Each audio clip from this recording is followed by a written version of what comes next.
Hi, my name is Tiffany Foster, and I'm here to talk about website accessibility guidelines. This video I created on website accessibility explains who it affects and why it matters.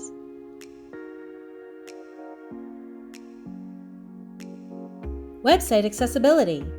It's what ensures there are no barriers for anyone using websites. What are some barriers? Barriers can be physical, situational, or economic.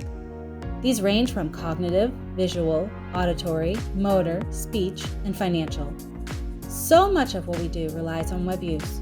Web use has become a necessity in today's world, and everyone has a right to attain equal access to the content on the web. Much like a wheelchair ramp is an expected right for a building with stairs, website accessibility is the wheelchair ramp to the internet. 26% of adults in the United States have some form of disability. That equates to 1 in 4 people.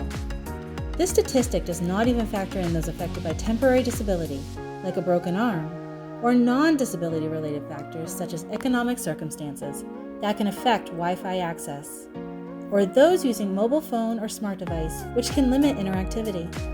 Creating accessibility doesn't have to be challenging. Using proper hierarchy and formatting is a great place to start.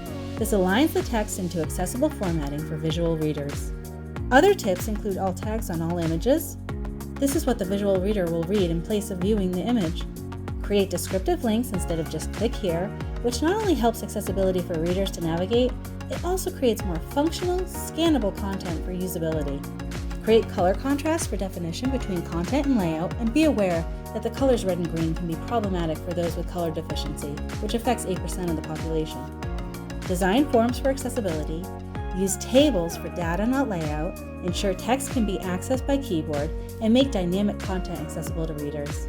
Applying these simple tips will remove obstacles, ensuring there are no barriers for anyone using websites, and creates website accessibility.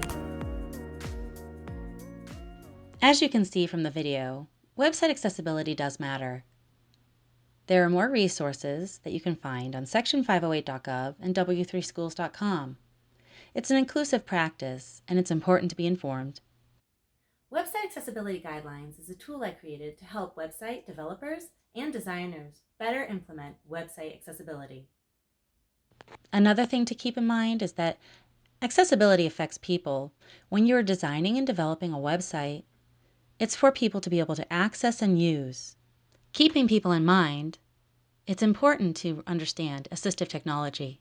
This is what people use to attain the content that you've put on the web. If you understand how it works and how people use it, it'll make you a better designer. Knowing that a screen reader needs to access the content, most likely you will make it so that the other input software can attain that content as well. Designing for accessibility is the whole point, the key in meeting the needs of those using assistive technology. Accessible design is inclusive and is designed for people.